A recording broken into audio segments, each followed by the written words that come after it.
Hi, it's Dwyer, gamblersadvisory.com, a free site, bettingangle.us, a free site. It is May 23rd, 2025. Remember, the opinion you should follow should be your own. Just consider this video to be a second opinion from a complete stranger online. Now, let's take a chance here. Right? Just hear me out. I understand I've had some car crashes along the way. But it's my belief that very skilled, older fighters, even guys who've been out of the ring for a few years, who don't rely on reflexes, don't rely on speed, and I know that sounds odd in this video, right? Don't really rely on speed. Don't rely on physical gifts. In other words, fighters other than Roy Jones Jr., right? Guys getting by on, the things that young men have don't fall into this category. But the guys who've been getting by on skill, even though by their standards, they're past their prime. In other words, Larry Holmes, his prime is when he fought Jerry Cooney. He kept going, right? So while Larry Holmes was no longer peak Larry Holmes could still beat most fighters. I believe there's an opportunity for boxers out there who are older, who have certain attributes. I like Manny Pacquiao to beat one of the reigning 147-pound champions, Mario Barrios. Let's talk about why. Now let me just say, I mentioned Larry Holmes. Now before I go further, understand, I've been pursuing this for some time. The Victor Belfort versus Evander Holyfield fight. I expected Holyfield to win that fight. He did not make it out of the first round. Right? Sometimes, this is how I justified it after the fight to myself. Sometimes better fighters get caught. Right? Holyfield recklessly went over by the ropes, got knocked out of the ring, if you remember that fight. Jake Paul against Mike Tyson. I expected Tyson to beat Jake Paul. Right? I did not know, perhaps I should have, that Tyson could barely move. Right? Let's get back to Larry Holmes. You had an Olympic medalist, Ray Mercer. He was the future of the heavyweight division, many people thought. He fought in a high-stakes fight, Tommy Morrison, and he destroyed Morrison. It's one of the more memorable knockouts of the 1990s. So then he fought a guy who was well past his prime. I would say more than a decade past his prime. Right? A guy who had, gotten beaten up, let's be honest here, by Carl the Truth Williams. A guy who lost his title to Michael Spinks. Now the Spinks fights are debatable. A guy who got stopped by Mike Tyson. Right? So you had Ray Mercer, consummate slugger, a guy whose nickname was Merciless, a guy who would go on to give, look up this fight, Lennox Lewis, one of the toughest fights Lewis ever had. And he was in against an old man, but a skilled one, Larry Holmes. Now Holmes had a great jab. Holmes didn't get hit that much. Right? Larry Holmes knew how to use length. Larry Holmes, it's an advanced set of skills. Knew how to keep his hands low. He wasn't going to dissipate his energy, having his hands raised up. Right? He kept his hands low and he threw his jab from his waist. Right? Believe it or not, it's the old man who won that fight. Right? This is after Mercer destroyed Morrison.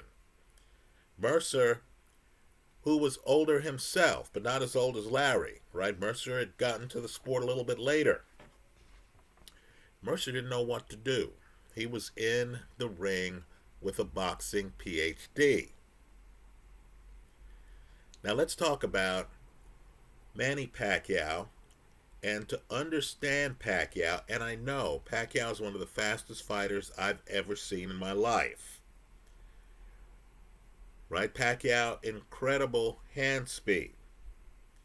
I would pick Pacquiao in a second over Inoue, who, if people are keeping track, has been getting dropped in fights, right? Inoue has hit the canvas in multiple fights recently, right? Pacquiao, blinding hand speed. But more importantly, in addition to being a fast southpaw, Pacquiao is what I call a freak athlete. Now, even by traditional boxing folklore, they tell you power is the last to go. Right, folks? He broke Antonio Margarito's eye socket. An argument can be made that Margarito was not the same from that point forward. And that fight was above 147. Right? It's very hard to find Manny because Manny's a shorter guy. And it's important for this fight against Mario Barrios because there's a height gap.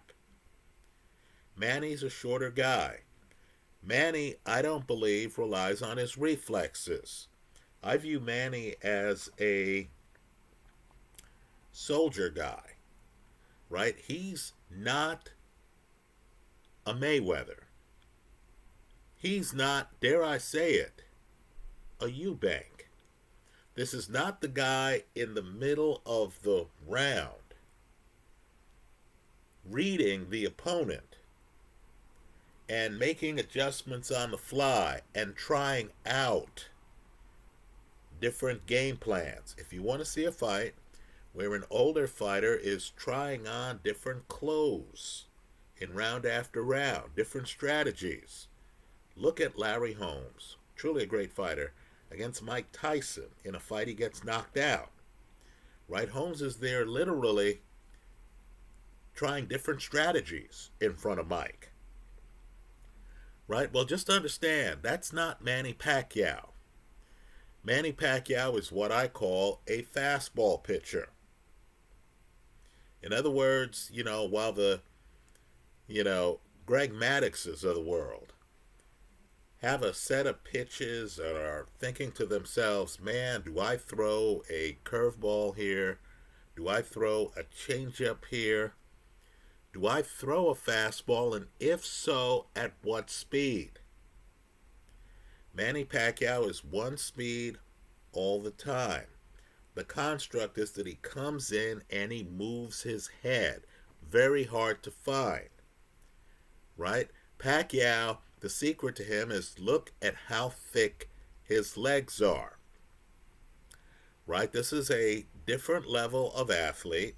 He's going to come in, he's going to bob and weave, right? So he's hard to find. And the key is with hand speed or without hand speed. I've seen very few guys who hit as hard as Manny Pacquiao pound for pound. Right, folks? That Pacquiao straight left to me is on par with a Deontay Wilder straight right. Right? Manny Pacquiao puts you to sleep. Now, all of that said, we remember a man by his worst moments. Right? Certainly an athlete, particularly in a sport like boxing, where the guys are fighting, once every 6 months. Right, so I mentioned Chris Eubank earlier. We all remember him hitting the canvas against Liam Smith. Few people realize that before that point, Eubank had never hit the canvas in his career. Right, hasn't hit the canvas since that fight. Just understand that Manny Pacquiao has a problem against guys with educated back feet. He has a problem against guys with defensive skills who aren't thrown by the movement. Right? So, a deconstructionist, let's say a Floyd Mayweather, understood Pacquiao's a southpaw. He needs to have me in line to hit me with a straight left. Right? So Mayweather's moving enough in that fight. So Pacquiao is denied the angle. Right? Mayweather isn't jumping at Pacquiao, giving Pacquiao an opportunity to show his freak athleticism. Right? No, Mayweather is playing it low key. And of course, Mayweather knew how to win rounds on his back foot. Right? Juan Manuel Marquez is a better case study. Marquez has no idea how to fight Manny Pacquiao the first round of their first fight. Right? Just understand that Marquez is the definition of a fighter who learns as the fight goes along. I once saw a Marquez fight where Marquez was clueless against the baby bull, Juan Diaz. Right? Clueless. Was getting hit with the kitchen sink. Was in trouble. But Marquez then realized that his uppercuts were getting through. Look at a film of the fight. So then Marquez starts throwing uppercuts with both hands. Swings that fight. Right? Ugas, another guy, extremely educated back foot. Right? Ugas is the consummate counterpuncher. He's setting traps. So Manny Pacquiao comes up to Ugas. Ugas is waiting for Pacquiao to start the interaction. When Pacquiao starts throwing on Ugas, Ugas, of course, has figured out the angles and knows how to hit Manny back. Right? Against that level of fighter, a guy with an educated back foot, a guy who can be beta and beat you. Not everyone can.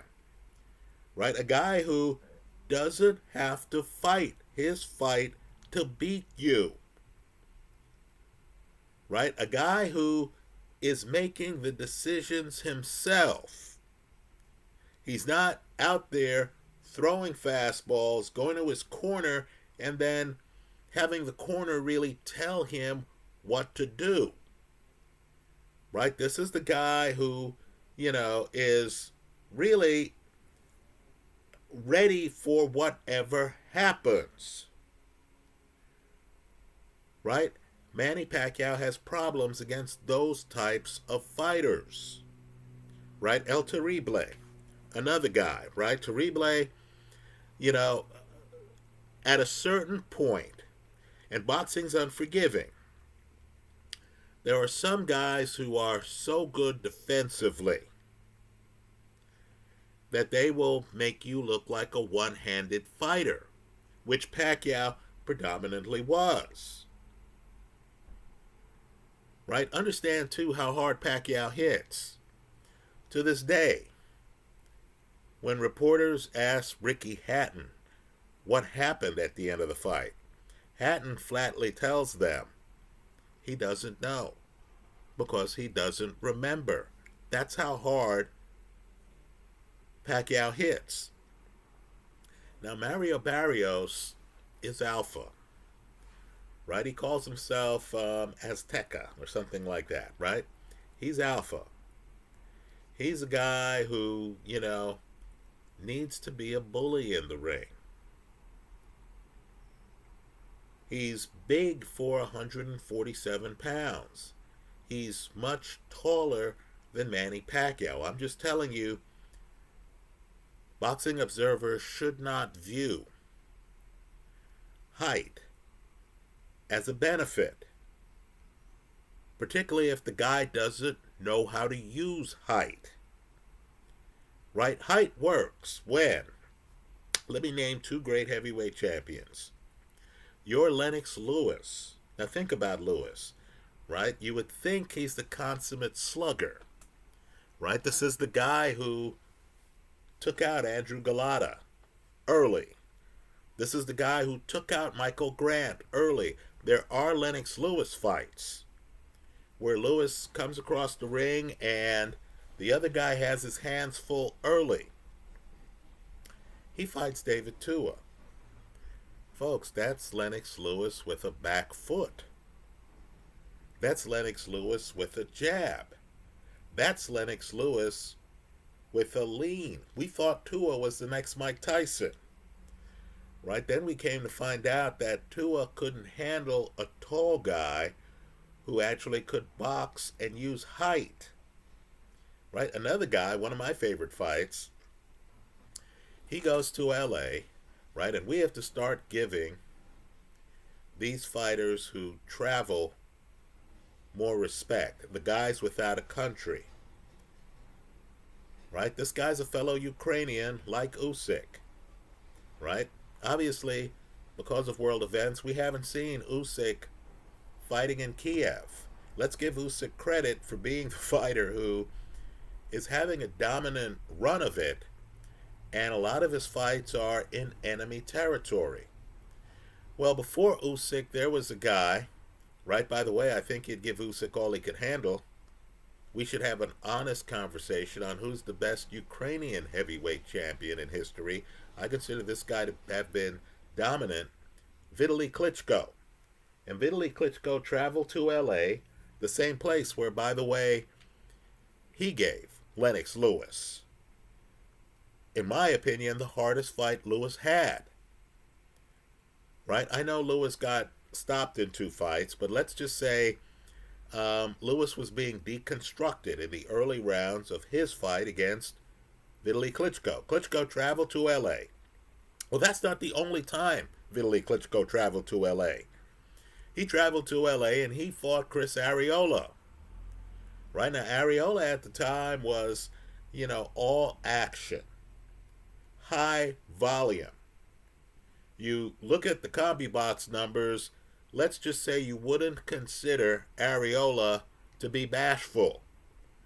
Right? You don't get the feeling Areola's corner really had to tell him, hey, player, get it going. What's going on with you tonight? You knew Areola's coming forward and he's throwing shots.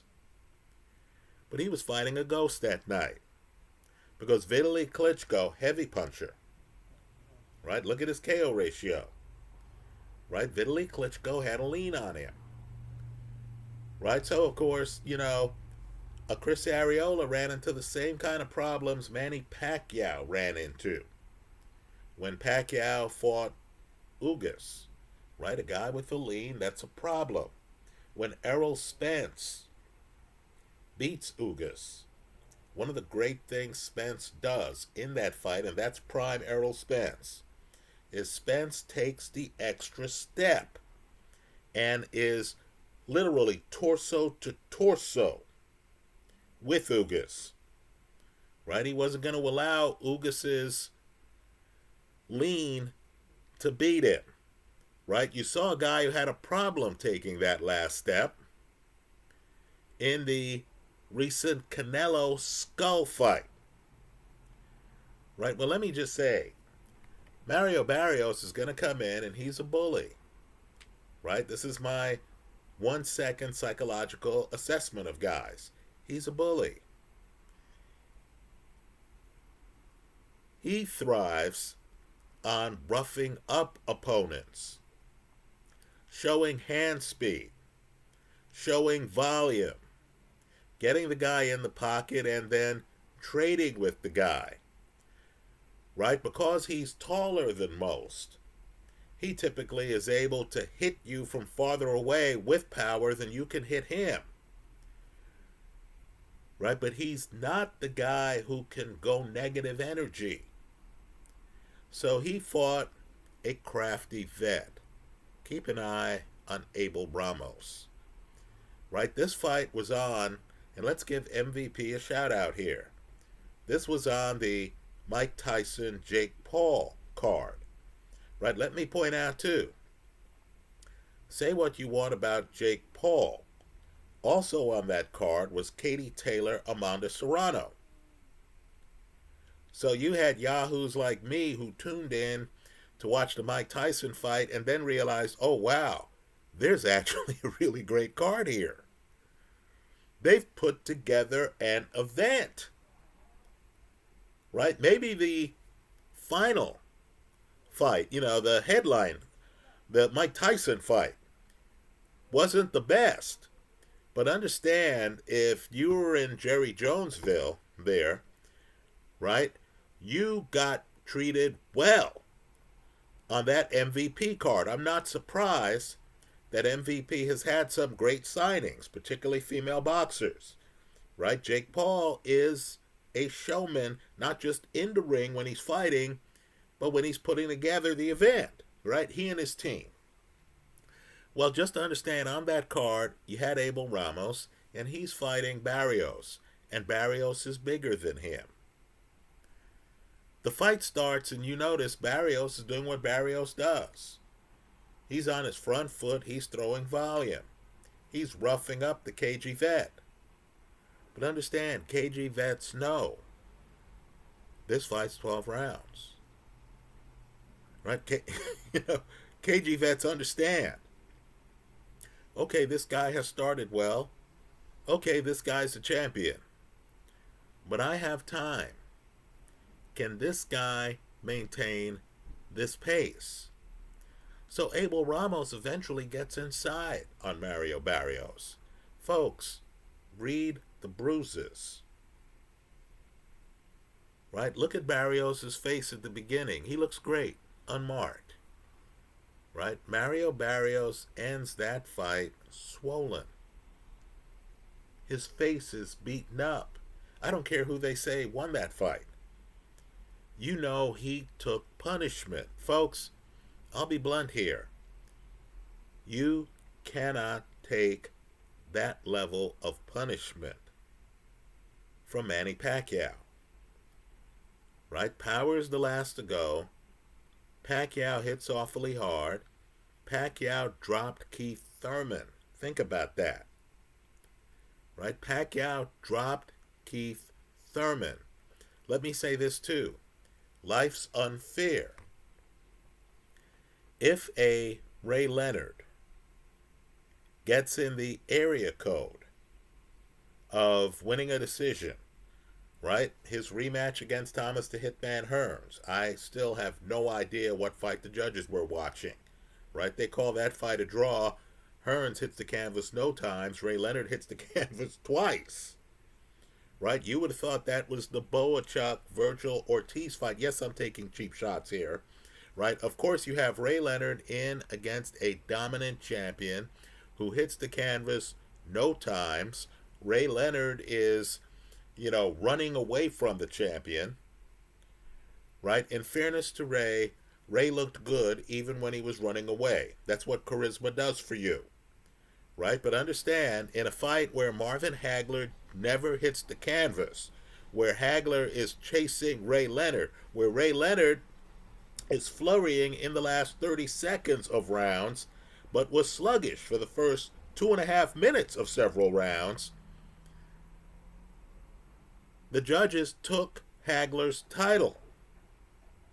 Right? I'm sure the Marvin Haglers of the world have no idea how the Ray Leonards of the world and, fighters like that are able to win, titles off of fights like that. Right? Canelo, I'll just say this. That Skull fight, look at it again. Right? If Skull came in the ring with the reputation that Canelo entered the ring with, if Skull was scheduled to fight Terrence Crawford next, right? If Skull was a box office king, right? In a fight where Skull's never hurt, Skull could have won that decision. You knew he wasn't going to because he was fighting Canelo. Well, just understand, if Manny Pacquiao gets within the area code of Mario Barrios, right? If Pacquiao fights the fight that Abel Ramos just fought against Mario Barrios, Pacquiao will win the decision, right? So, who's more likely? Who's more likely to get the knockdown if there's a freak knockdown in the fight? I'd say it's the guy who dropped Keith Thurman, right? By the way, as I make this video, that remains Thurman's only loss, right? I'll agree. I believe it was Josecito Lopez had Thurman close to hitting the canvas, but just understand, Pacquiao is so sudden, right? No tells. He's like Filip Ergovic. He's so sudden with the shots that even guys with chins go down. Don't make the mistake of believing Thurman, who fought people like Danny Garcia, right? Don't make the mistake of believing that Thurman didn't have a chin on him. If someone gets a stoppage, I would argue it's going to be Manny Pacquiao. If someone gets a decision in a close fight, I believe it's going to be Manny Pacquiao. Right? Again, just look at Barrios' face after the Abel Ramos fight. Understand, too, Barrios fought Gervonta Davis, right? Another short guy. And let's just say, say what you want. In that fight, the argument was Davis got too caught up in fighting. But understand, Davis wasn't in trouble in that fight, right? I thought Davis was getting outboxed, but it wasn't like Davis needed to hold on. I thought Mario Barrios in that fight. Now keep in mind, Gervonta Davis, shorter guy. And Ali fighting a Gervonta Davis. Vitaly Klitschko fighting a Gervonta Davis would have been hitting Davis with a jab, right? And would have kept Davis outside. Wouldn't have had a blood and guts fight with Davis. Would have let Davis know, player, you're going to have to get through this jab to get to me. Larry Holmes against Gervonta Davis. Holmes would be moving. Holmes would be hitting him with a jab. Right? It would be a mobile pocket. Davis would realize, gee, I'm going to have to get reckless to catch up with this guy. I'm going to have to take chances. Folks, that was not how Mario Barrios played it. Who fights Gervonta Davis and thinks he's going to win a shootout? Right, folks? Mario Barrios. That was his strategy. I'm expecting him to use the same strategy against Manny Pacquiao. Just understand, personality is a powerful thing. When you enter the room and you see yourself as alpha, your decision making is completely affected by it. Right? Just think Donald Trump. He's talking to people. If you press the right buttons on Trump, he goes off the rails. Right? Apparently, the president of South Africa was in the Oval Office, turned to Trump and said something to Trump to the effect that Trump was out of touch with the people of South Africa. Right? That's all it took. Trump already had a film clip prepared where he was going to argue that South Africa, and this is with the president, the South African head of government, there, Trump had to argue, because he had to win the argument, that South Africa was involved in white genocide. Right? So Trump had a film clip ready to show that, there were some white people in South Africa who at some time had been wrongfully hurt. right? Dispossessed of property, perhaps killed, right? The story is debated right now in the media. But just understand, Mario Barrios, the same way Trump has to be Trump. And that's why a lot of people vote for him, right? They say, I want someone real, right? It's the same backlash in the black community against Sidney Poitier at the end, right? Where people said, man, Sidney's too polished. I need a brother I recognize in this role, right? Just understand, Mario Barrios needs to be alpha. This is not the guy who you can say to him, look, you need to not fight back if Manny Pacquiao lands a straight left. You need to retool, think about what we did in the gym, circle away from that left, force Manny to try to catch you with right hands, move away, use your reach. This is not the guy you can give those instructions to. Right? He's just not. If Angelo Dundee said to him, like he said to Ray Leonard in the middle of a fight, you're blowing it, kid. You're blowing it, kid. Right? I don't think Mario Barrios could change strategy.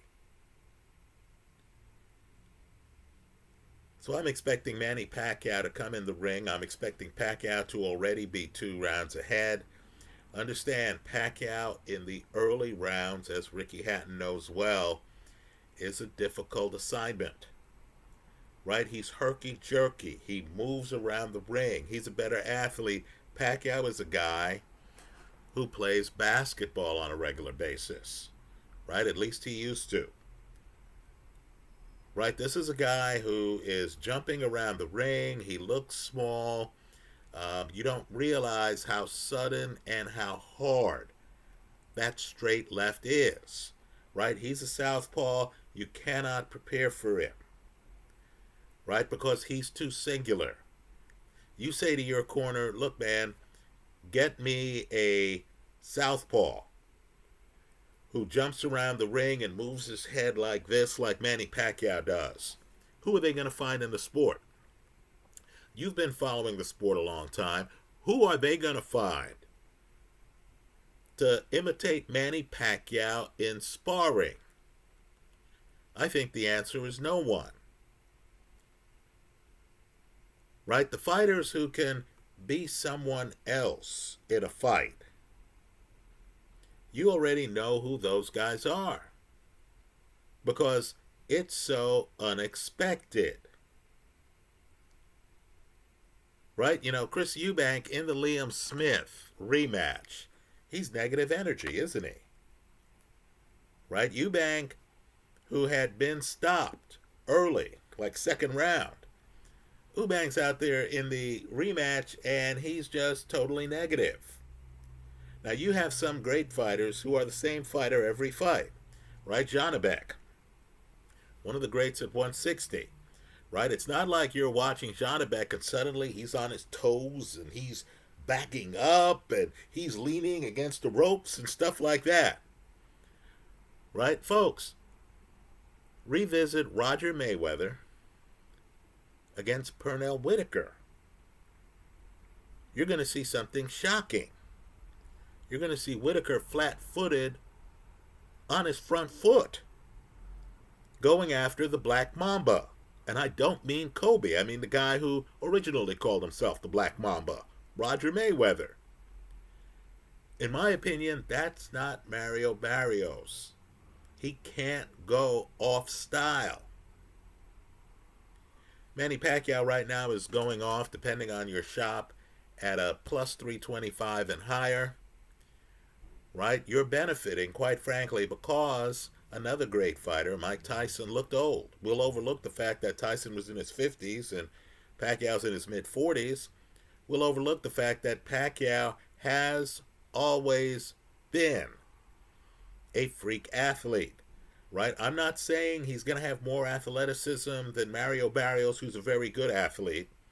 Right? But let's just say, when a guy's a freak athlete, even as the guy slows down,